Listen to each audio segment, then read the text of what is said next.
It's Extreme case of the Mondays. OBS for beginners. But you know what? We can do this. That's why it's so nice to have a casual show that just doesn't really care too much. Steve was telling me one time he was watching some other show where like this guy was just vaping while the show was going It was on. the VR spies. Oh, okay. I forget one, but they were doing a show, and his whole camera feed was just vape. And I'm like, man, I want to get to that level of like just not giving a shit, like and I mean it in a good way, not that like he just doesn't give a shit, but just like so cool and like just calm, being live and in front of everybody. I'm not quite like that yet. Yeah, and the other thing with that too is like if you have like a real job and stuff, sometimes you got to be careful what you're doing online. Like I'm probably saying certain things online that I may end up regretting at some point in the future. I don't know. It's going to be crazy. But anyways, okay, so here we are. We've got trailer action. We got my video. We got Steve. We got audio for everybody. Okay, Steve is still too low. Okay, so I'll turn Steve up a bit. And yeah. Okay, so we're working with this. Alrighty, so All let's right. see. What was the number one thing I wanted to get into? Well, why don't I go ahead and put Home Sweet Home in the trailer window, and we could talk a little bit about that. I barely scratched it. I did. It is my little my YouTube thumbnail. Seems like I played Home Sweet Home for hours and know everything about it, and that is not the case. Barely scratched this thing. But Steve, why don't you start it off? Because I think you probably may have gotten a little deeper into it than I did. Yeah, I think I got like an hour or so into it. I think it's gamepad only, so it's out on Steam, and it's been out on Steam for a while. And I think the VR patch came in early 2018, but it just wasn't aware of the game. And then they have it. They gave it to a different publisher, Mastiff Games, to bring it to PlayStation VR. And at the same time, they have this exclusivity thing where you can buy the disc version at GameStop. Why exclusively with GameStop, but whatever. This got it in the news and put the game on my radar. So it's all gamepad only. It is it plays a little bit like maybe Transference, some not as cool, not as good as Transference, but a little bit that, a little bit of Resident Evil sort of vibe. You walk through it. It's got pretty good production quality, I think. The game has puzzles, and it's really, I should say, it plays a lot like Alien Isolation, and that was like one of the things. You literally hide in lockers and stuff from this. Instead of it being the what do you call it, a xenomorph, instead you get the this zombie chick that wants to stab you to death. It's a pretty cool little game. Now I think it's pretty expensive on PlayStation VR. Probably might maybe more than it's worth because of whatever this deal they've worked out. But Yeah, it's $30, man. It's 30 yeah, bucks on PlayStation VR, and I think on Steam it's like 16 or something like that. yep. So for $16, like the 1 hour I've spent with it, I can tell it's going to be worth it. 30, I'm not sure yet. Yeah, so I've played it and I've barely scratched it, which is I say it all the time. It's like go ahead, take your shots now. But what it is like I haven't seen combat yet. Is there any? Are you just running away from things? Like bottom line is you just need to get the f away from Yeah, it's danger. it's stealth. Like she'll let out, like if she sees you or picks up on you, she'll let out this kind of screech, and it's a good screech. It's like it has this sort of like iconic sound to it that like once you hear it, like you know what it means and you know to go hide in something. So yeah, it seems to be stealth, very Alien Isolation, with some puzzles and some kind of stitching the story together through collectible things and stuff that you find. When I first started playing it, I died over and over and over just in that first little 2 minutes where it first starts, right? Because you go into this one room, she's turned around, and then she turns around and looks at you. She goes psycho. She's like a zombie psycho lady that is coming after you. And then you She go, does the Linda Blair to you. Her body stays facing the other way and she spins her head around. yeah, yeah. I don't know why your video goes like that.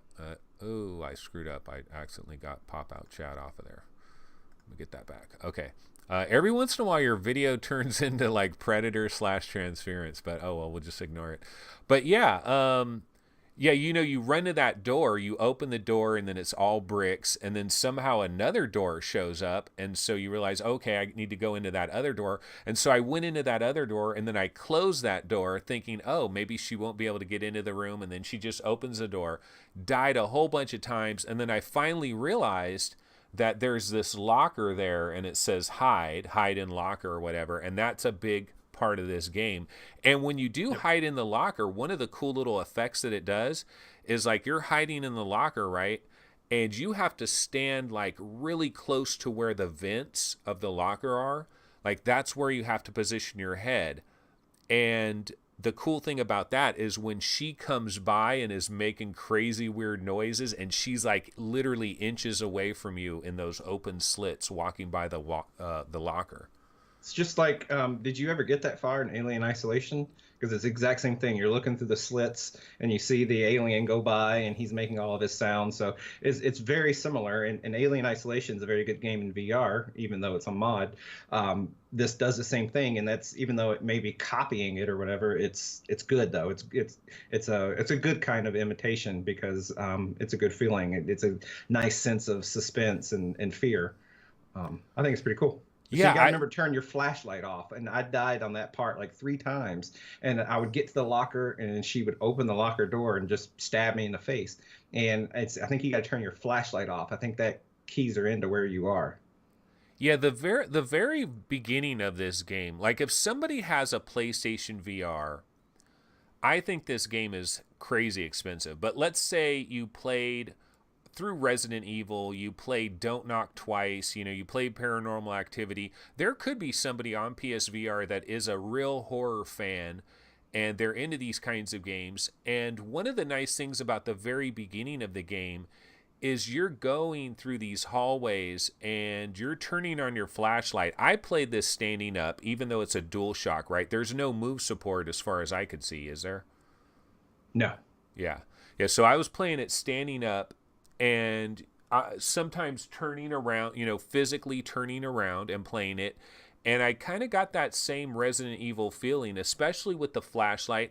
I did kind of feel, though, at times like you're already in a VR headset, and so you already got a scuba mask thing going on. And then I felt like there was almost like an additional scuba mask, but I don't know if it was just because of the darkness and stuff. Yeah, maybe where the flashlight shines, and it's all face aim, so like where you look is where the light shines rather than having independent control, and that makes it feel a little claustrophobic for some reason. I felt similar, but Fluke said they're over talking about Wilson's heart, and Oh, look at that's this. still on sale. Steve is creeping into the window. Hello. Hey, since I have you here anyway, were you at all surprised going back to the Oculus kerfuffle, the great Oculus kerfuffle of 2018?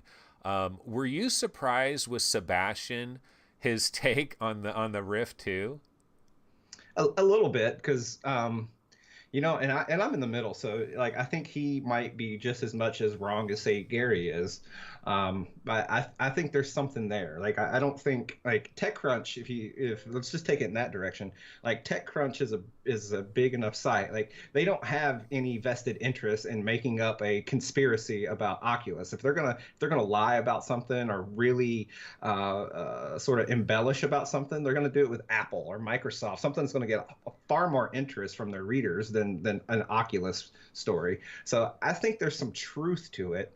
But the problem is we don't know what it was, and he seemed to be pretty convinced. And I think it's one of those things that it did surprise me a little bit that he was so strongly convinced of it. But we'll have to see how it plans out, because I personally think there's a little something there. Yeah, I mean, I was just because I didn't think, like, even if you felt that way, it's kind of surprising that, oh my God, Brookhaven Experiment is $4. Like, just buy it now already. In fact, I might even buy this for one of my other Steam accounts just so it's like easily accessible. You know you're not going to play it. No, I love Brookhaven, man. I mean but it scares me. Brookhaven scares me, man. The sewers. Have you played through that at all, Steve? I never beat it.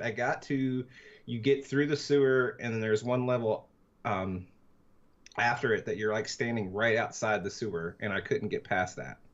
No, I did actually. No, I did. I got to the level after that. It gets kind of hard, and I struggled with it. Killing Floor Incursion for $9.89. Interestingly enough, this game doesn't have positive reviews on the HTC Vive. Mixed reviews for Killing Floor Incursion by Tripwire Interactive, but you can pick it up for $9. What do you think, Steve? I think it might be people that are frustrated at the exclusivity. There's reasons to not like the game, but it's a good game. I think if you're the type of person that plays online cooperatively, it's a good game to do that with. So, what's its normal price? Is it 39? 30. 30? Yeah. 29.99. At 30, I think it's a little high for me, but at $10, it's completely worth it. And I don't see why. There's a lot of games on Steam that get positive feedback. I don't see anything particular why that game would be panned, other than maybe the exclusivity issues. And we're just in a society now where people love to stick to their laurels and will pan a game or just not buy a game over, some politics or crap like that, which sucks. I just want to play games. Robinson the Journey is $7.50. And Worth it. it has mixed ratings. Wow. Robinson, I might buy that because you know what? Here's some shameful on my part. I never finished Robinson. I rented that. I gameflied it, and I didn't finish it, and I sent it back. Invisible Hours is $12. I mean, god damn, there's just tons of good things to buy right now. Probably worth it. Narcosis, didn't you really like this? This is Yeah. $6.80. It's you got to have a stomach because it's all smooth walking. Which back, I think I played in early 2017, so it's been almost 2 years now. I guess I hadn't adapted the lead stomach, so I could only play it in about 30-minute burst. But yeah, if you have your VR legs, I think it's a pretty good game. I don't know. It's hard to think of where it would stand up right now compared, a year and a half later. But I thought it was good at the time. Yeah, there is a lot of stuff on sale. Theseus is $5. It's a great time for somebody that is brand new to VR to come in. You know what I should probably do is like write a little article on VR game rankings about all these great deals. But it's funny because like I wouldn't even know to like check all of this. I would have no idea that there would be this many good deals going on so many different games. I mean, if I had to spend $100 on all these games that are on sale, I could get Primordian is on sale. It's $8. It's 60% off for Primordian, which I think Primordian, when you're just in that jungle and it's an avatar jungle, and when you first fight those guys that come after you, and it's like a John Woo movie, it goes slow motion, zzz, and dude, Primordian in brief spurts is a very impressive game for, brief spurts. Mm-hmm. Hey, here's some news. Zero Caliber VR now with Oculus Touch support. And so I will give this another try now that it actually has Oculus Touch support, because honestly, I was dropping my gun every other second. I was dropping clips. I don't know. I couldn't freaking hang with that. Yeah, I don't feel like I fought the controls. I remember in the beginning of the game, it's trying to tell you how to do something and it's showing Vive controllers. So I feel like they had the Oculus controls in there, but they just didn't have all the images and the descriptors and everything done. So maybe they it's a little more clear. But I didn't feel like there was controls issues. Now there are actual polish issues with the controls, but like it wasn't a case like with Doom VFR on the Rift or something where it was literally unplayable. Yeah, no, it's playable. It's certainly playable. It's a bit janktacular, but I mean, I'm sure if you have a Vive, everything's fine with it. But I did feel like the controls were a bit off. You know, Oregon Quarter is 50% off. It's $12.49. Now you compare that to like Brookhaven being $4, and it seems expensive. But I'm a big fan of Oregon Quarter. For me, Oregon Quarter, I'm not going to say that Oregon Quarter is a great game, but what I am going to say about Oregon Quarter is for some reason that environment, just the whole, like it really transported me to another place. I felt like I was in another place, a very bleak, horrible, just a dreadful place, you know, a dreary place, like a real They bad did dream. they did very good with that environment. And you can tell they were very limited as a development studio, or maybe it was just a guy or two. I'm not sure, but if they had money, if someone, if Konami said, "Look, we want you to here's $5 million, make something really good," like I think they could flesh that out and that feeling and do something pretty amazing. I couldn't help but feel playing the game. I liked it, but I couldn't help feel the financial and the size of the studio in terms of how many people working for them. I felt all those constraints while playing it, but I think they got a good foundation. Yeah, yeah. For me, it was just the vibe, man. The vibe was there. Okay, some people are talking about Primordian in chat. Paradise Decay says Primordian is a one-man show and ex-Blizzard artist. And man, that guy, much love. He actually came on to our show one day. And I was just like, dude, you're killing it out there. He's working on, I believe, an Oculus Quest game as well, I'm pretty sure. Or he I has an remember hearing it. Oculus Quest development system or something like that. Main fan says Primordian is weird. Looks great, but feels weird. What do you say to that, Steve? I'm kind of with Main Fam. It does. I have no interest to go back and play Primordian, and it's a shame because the first feeling you have is holy crap, this place is amazing. Graphically knocked it out of the park, which to Paradise Decay's point, it makes sense. And it's an ex-Blizzard artist, doing his thing. But the actual game, like it was something didn't hook me. Like there wasn't the the melee didn't feel very good. And I'm not going to overlook that, but there didn't seem to be much point. Like, what was I doing? I was just kind of walking around aimlessly through the world, and it was missing something, and I don't fully know how to put my finger on what it was that it was missing, but something was just not there. I think, okay, I'll tell you what it probably needs some more different creatures to battle. You got those main guys, you battle them over and over again. And the first time you battle those guys and it goes into that slow mode, that slow motion mode, and the sound goes crazy, it is incredibly intense. I mean, it's a super intense experience, but it's one of those things. You've killed about 10 of those guys. You've experienced it now. Now you're just doing it over and over again. And for me, it kind of always felt like I could just wail like this, and I decapitate them and they're dead, and it just seems like, now I know they've made some changes, they've done some things, they've added another level. Chris Cox is saying they've added another level. Chris Gould says Primordian is a must buy. I still think it is a must buy at $8 from the standpoint. Phil Yarn says he's going to grab it for $8, just purely like demo material. Like if someone's coming over to your house, there's not too much more impressive experience you could have in just like a 10-minute burst than walking through the Primordian forest and having one encounter. For somebody that's never had it before, never experienced it before, they're going to look at that jungle and everything, and then they're going to have this experience. It's almost like you're in a sci-fi movie. I think it's one of the closest, but you do get bored of it real quick. Yeah, so that's going to do it, guys. It, of course, has been another episode of VR Game Rankings Daily Vlog.